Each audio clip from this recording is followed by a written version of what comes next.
Good morning. আজকে আমার শরীরটা ভালো নেই, কালকে থেকে একটু জ্বর জ্বর এসছে, ঠান্ডা লেগেছে। আশা করি তোমরা ভালোই আছো। আজকে আমার রান্না হবে ভাত, মুগের ডাল, আলু পোস্ত আর একটু লইট্টা মাছ আনতে বলেছি, লইট্টা মাছ।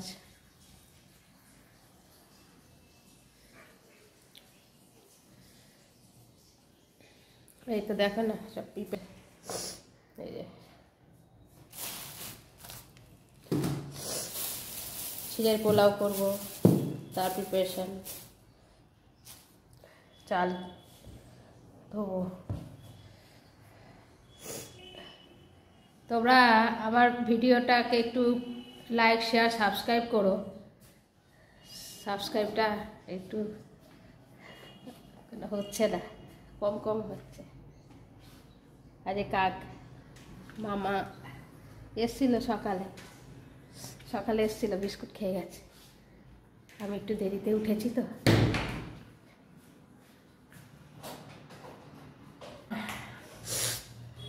কি ঠান্ডা লেগেছে গো।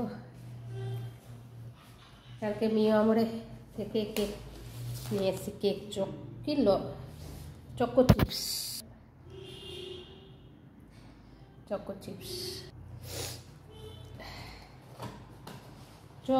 চিপস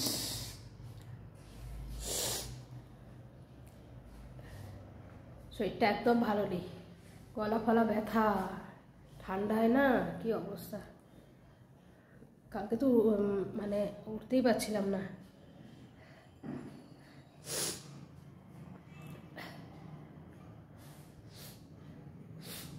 রসুন তেল গরম করে হাতে আর পায়ে ডলেছি।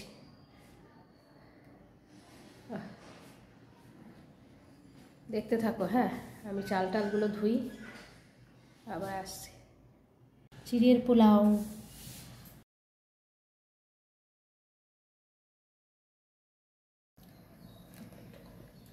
এই যে কড়াইতে সর্ষের তেল দিলাম,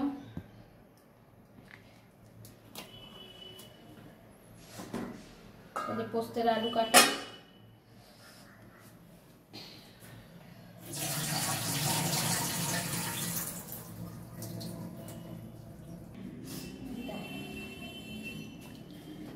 এই যে পাঁচফোড়ন। আমি একটু পাঁচফোড়ন দিই পোস্তে, সামান্য।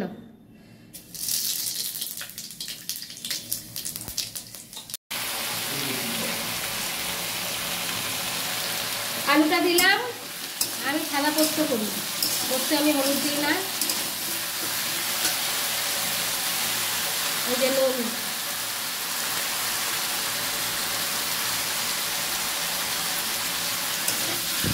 দু চামচ নুন দিলাম। পরে লাগলে আবার দেবো। এই আলুটা ভাজা ভাজা হবে, তারপরে পোস্তটা ঢালবো। দেখাচ্ছি পোস্তটা বেটে রেখেছি। এই দেখো পোস্ত মিক্সিতে বেটে রেখেছি, কত মিহি হয়, সুন্দর হয় পোস্ত। অনেকে বলে পোস্ত নাকি মিক্সিতে বাটলে দানা দানা থাকে, আমার পোস্ত কোনোদিন হয়নি। আর এই যে মুগের ডাল করেছি,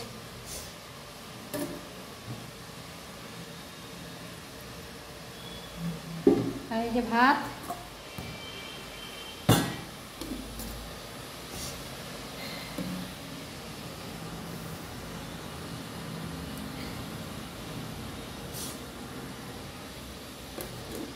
আর দাঁড়াও, আরেকটা জিনিস দেখা। এই যে লইট্টা মাছ মাখিয়ে রেখে দিয়েছি, এটা করব। এটা হয়ে গেলে আবার আসবো, লইট্টা মাছটা কড়াইতে ছাড়ার সময় আসবো আবার। এই দেখো আমার পোস্ত রেডি, আলু পোস্ত।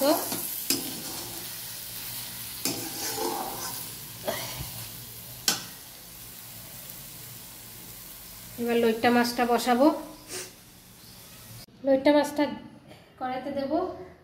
কড়াইতে তেল দিয়েছি, দিয়ে লইট্টা মাছটা দিয়ে চেপে দেবো।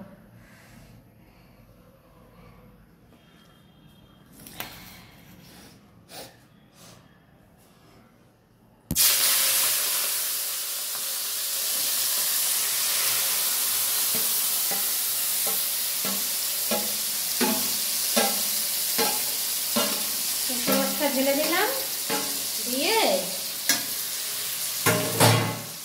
এবার একটু নাড়াচাড়া করে এটা চাপা দিয়ে দেবো। দেখতে লাগছে এতটা, রুইটা মাছ খুব জল টানে, একদম একটুখানি হয়ে যাবে। এই যে চাপা দিয়ে দিলাম।